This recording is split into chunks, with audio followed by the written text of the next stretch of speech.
सुप्रभात बच्चों।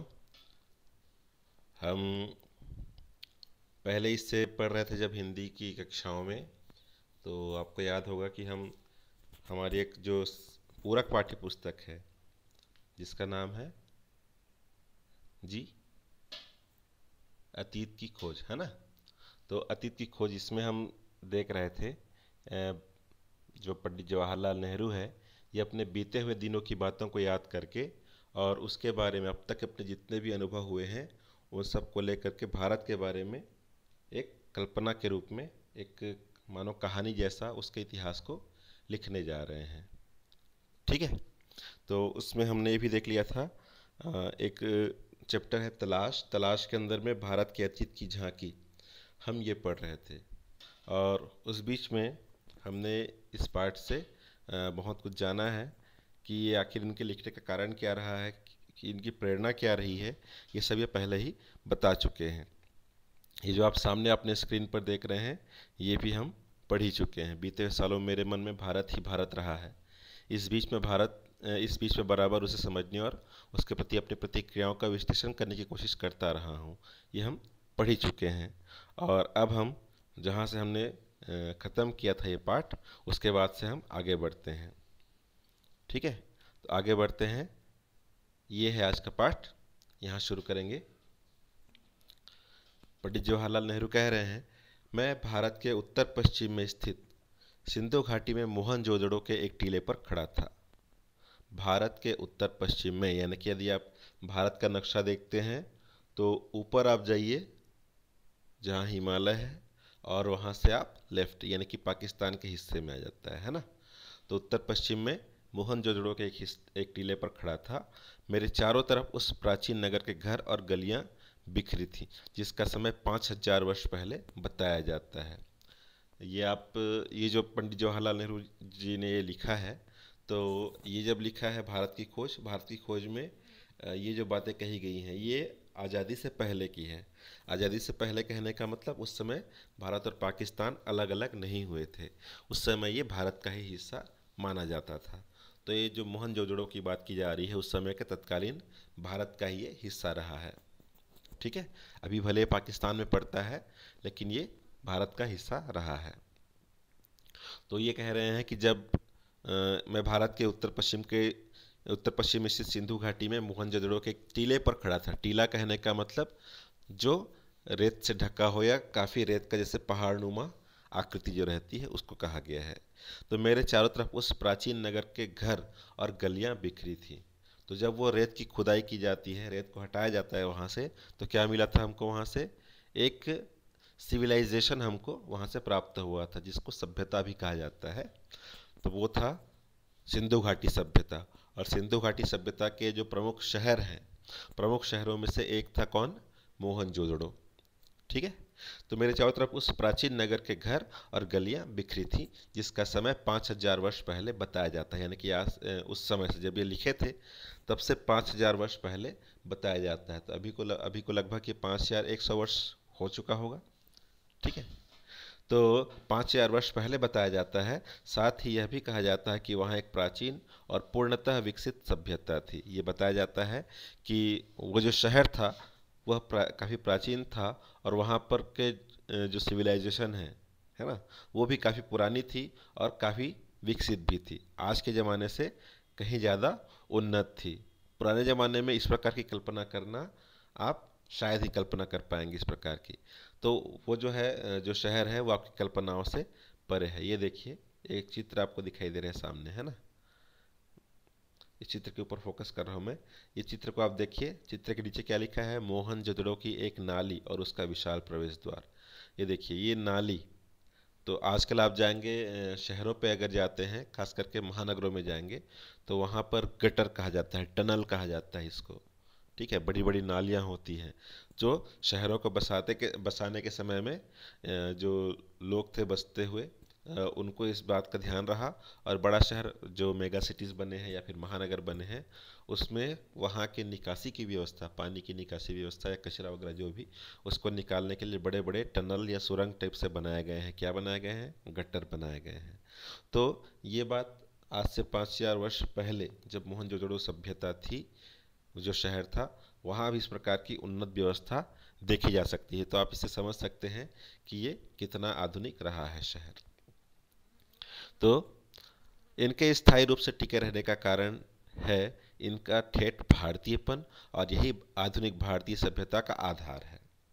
ये जो शहर 5,000 वर्ष पहले जो बना हुआ था, जो टिका हुआ था, उसके टिके रहने का कारण, स्थायी रूप से टिके रहने का कारण, यानी कि वो सभ्यता, वो शहर जो है पूरी तरह से नष्ट नहीं हुई है। जब वो रेत को हटाया गया, वहाँ पर खुदाई हुई, तो ये शहर पूरा का पूरा साफ सुथरा उसी रूप में हमको प्राप्त हुआ। तो ये स्थायी रूप से टिके रहने का कारण है इनका ठेठ भारतीयपन, और यही आधुनिक भारतीय सभ्यता का आधार है। यानी कि वहाँ पर जो इनकी सभ्यता थी, जो रहने का तरीका था, रहन सहन का तरीका, या भवन निर्माण की जो कला थी, वो कैसी थी? वो सब भारतीय थी। इस कारण से इतने समय तक वो टिकी रही। ठीक है। यह विचार आश्चर्यचकित कर देता है कि कोई संस्कृति या सभ्यता इस प्रकार 5-6 हजार वर्ष या उससे भी कुछ अधिक समय तक निरंतर बनी रहे, वह भी बराबर परिवर्तनशील और विकासमान रहकर। ठीक है।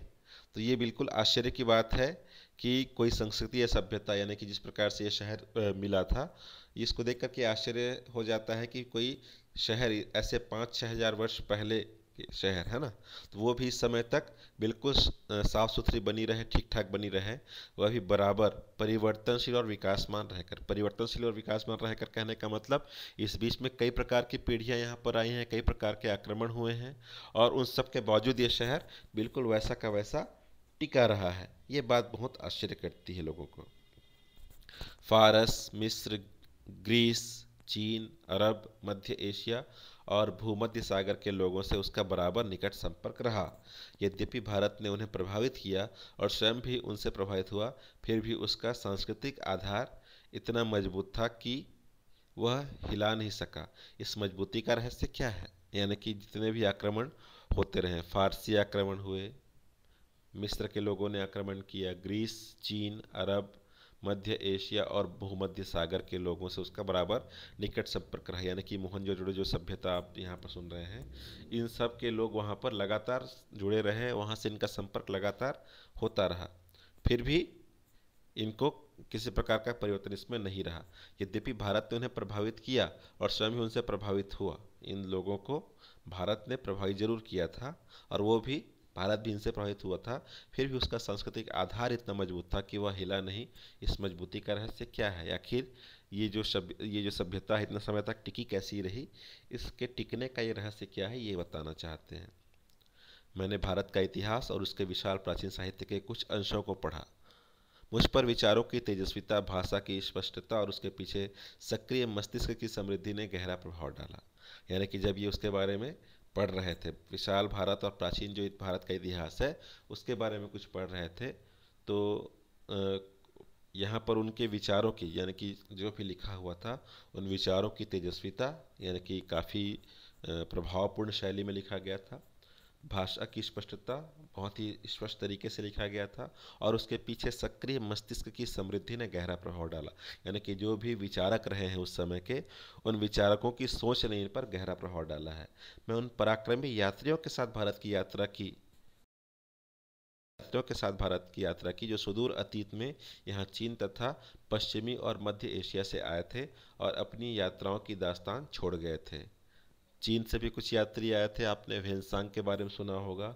वेन्सांग भी चीनी यात्री था। वो यहाँ पर किस लिए आया था? यहाँ शिक्षा ग्रहण करने, तक्षशिला और नालंदा जैसे विश्वविद्यालय में उसने शिक्षा ग्रहण की। और चीन ही नहीं, पश्चिमी और मध्य एशिया से भी, एशिया के भी कुछ यात्री ऐसे थे जो यहाँ पर आए थे और यहीं के होकर के रह गए थे। और जब वो यहाँ पर आए थे तो अपनी यात्राओं के लिए उन्होंने लंबा चौड़ा अपने अनुभव को, अपने लंबे चौड़े अनुभवों को किताब का रूप दिया और अपने अनुभवों को उन यात्राओं के रूप में वहाँ पर लिखा है। मैं पूर्वी एशिया, अंकोर, बोरोबुदुर और बहुत सी जगहों में भारत की उपलब्धियों के बारे में सोचने लगा। पूर्वी एशिया कहने का मतलब, यानी कि ये आपका मलेशिया हो जाएगा, आपका थाईलैंड इत्यादि आप सोच सकते हैं, ये है ना। अंकोर वाट आपने सुना होगा, भारत का पूरे विश्व का सबसे प्राचीन मंदिर अंकोर वाट, प्राचीन और सबसे विशाल मंदिर अंकोर वाट में मिलता है ना। तो एशिया, पूर्वी एशिया, अंकोर, बोरोबुदुर भी एक एशिया का ही स्थान है। ये भी खासकर ये आपका पूर्वी एशिया के आसपास में है और बहुत सी जगहों में भारत की उपलब्धियों के बारे में सोचने लगा। मैं उस हिमालय पर घूमता रहा जिसने पुराने मिथकों और दंत कथाओं के साथ निकट संबंध है। हिमालय का आप देखते हैं, हिमालय का लगभग प्राचीन साहित्यकारों ने जरूर अपने साहित्य में वर्णन किया है, चाहे वो कालिदास हो, चाहे बाद के जो कवि वगैरह हुए हों, विद्वान हो, वो सब ने हिमालय को जरूर अपने काव्य में स्थान दिया है। ठीक है, और जिसने हमारे विचारों और साहित्य को बहुत दूर तक प्रभावित किया है। हिमालय ने हमारे विचारों को भी और हमारे साहित्य को भी काफ़ी दूर तक प्रभावित किया है, ये कहना चाहते हैं। पहाड़ों के प्रति मेरे प्रेम ने और कश्मीर के साथ मेरे खून के रिश्ते ने मुझे उनकी ओर विशेष रूप से आकर्षित किया। क्योंकि पहाड़ से प्रेम करते थे, पहाड़ों के पास जाना इनको ज़्यादा अच्छा लगता था। और ख़ासकर कश्मीर के साथ मेरे खून के रिश्ते ने, कश्मीर के साथ खून के रिश्ते ने कहने का मतलब ये पहले ही बताया था, पहले ही पार्ट में, कश्मीरी ब्राह्मण परिवार से हैं, है ना। तो कश्मीरी ब्राह्मण परिवार के होने के कारण कश्मीर के साथ इनका खून का रिश्ता है। तो इसने मुझे उनकी ओर विशेष रूप से आकर्षित किया। किसकी ओर? हिमालय की ओर। इस महान पर्वत से निकलकर भारत के मैदानों में बहने वाली भारत की विशाल नदियों ने मुझे आकर्षित किया। हिमालय से निकल करके भारत की जो विशाल नदियां हैं उन्होंने इनको आकर्षित किया है और इतिहास के अनगिनत पहलुओं की याद ताज़ा की। भारत की विशाल नदियों के बारे में आप पिछली कक्षा में पढ़ ही चुके हैं, है ना। हिमालय की बेटियां, ये पाठ पढ़े हैं। तो वहाँ पर भी हिमालय की विशालता के बारे में और वहाँ से निकलने वाली नदियों के बारे में ज़रूर बताया है। तो वो भी इसको कहना चाहते हैं कि पर्वत से निकलकर भारत के मैदानों में बहने वाली भारत की विशाल नदियों ने मुझे आकर्षित किया और इतिहास के अनगिनत पहलुओं की याद ताज़ा की। इतिहास के जितने भी अनगिनत पहलू हैं जो हिमालय से जुड़े हुए हैं उनको भी इन्होंने अनुभव किया। इंडस या सिंधु, जिसके आधार पर इस देश का नाम पड़ा इंडिया और हिंदुस्तान। इंडस किसको कहा जाता है? नदी, इंडस नदी, जिसको सिंधु नदी भी कहा जाता है। तो इंडस या सिंधु, यदि हम इंडस लेते हैं, इंडस रिवर लेते हैं, तो उस इंडस रिवर के किनारे बसने वाली जो सभ्यता है ना, उनको इंडियन कहा गया और उस धरती को क्या कहा गया? इंडिया कहा गया। ठीक है, उसी प्रकार से सिंधु नदी को फारसी प्रभाव के कारण हिंदू कहा जाने लगा और उस क्षेत्र का नाम भी हिंदू पड़ गया। और उस क्षेत्र का नाम हिंदू पड़ने के कारण बाद में वो हिंदुस्थान हुआ और हिंदुस्तान से हिंदुस्तान हुआ। तो दोनों जो नामकरण है, इंडिया का है या हिंदुस्तान का है, किससे जुड़ा हुआ है? ये सिंधु नदी या इंडस रिवर से जुड़ा हुआ है। और जिसे पार करके हजारों वर्षों से यहाँ जातियाँ और कबीले, काफिले और फौजें आती रही हैं। यानी कि इसको हिमालय के पार करके ही हजारों वर्षों से यहाँ पर जातियाँ, अलग अलग प्रकार की जातियाँ, जैसे आर्य हैं, है ना, आर्य इत्यादि के बारे में चर्चा की गई थी। तो वो सब और जितने भी कबीले हैं, काफिले हैं और फौजें यहाँ पर आती रही हैं। ब्रह्मपुत्र इतिहास की मुख्य धारा से लगभग कटी हुई है, पर पुरानी कहानियों में आज भी जीवित उत्तर पूर्वी पहाड़ियों के हृदय में पड़ी गहरी दरारों के बीच से बरबस मार्ग बनाते हुए भारत में प्रवेश करती है और फिर पहाड़ों और जंगलों से भरे मैदान के बीच शांत रमणीय धारा के रूप में बहने लगती है। यानी कि ब्रह्मपुत्र नदी के बारे में यहाँ पर बताया जा रहा है कि वो इतिहास की मुख्य धारा से लगभग कटी हुई है। किसी कवि ने, किसी लेखक ने इसके बारे में ज़्यादा अधिक लिखा नहीं है, इसलिए इसको कहा कि मुख्य धारा से कटी हुई है। लेकिन पुरानी कहानियों में आज भी जीवित है। ब्रह्मपुत्र के बारे में यदि देखा जाए तो पुरानी कहानियाँ, यानी कि कहीं न कहीं कवियों के बाद में जब लेखकों का दौर आया है तो अपनी कहानियों में या ब्रह्मपुत्र के किनारे कोई बस्ती है उसके बारे में उन्होंने ज़रूर उल्लेख किया है। तो ये ब्रह्मपुत्र आज भी उसमें जीवित है। उत्तर पूर्वी पहाड़ियों के हृदय में पड़ी घिरी दरारों के बीच से बरबस मार्ग बनाती हुई, उत्तर पूर्वी पहाड़ कहने का मतलब यानी कि जो तिब्बत का जो एरिया आपका पड़ रहा है, तो तिब्बत के ऊपर वाला हिस्सा, ठीक है।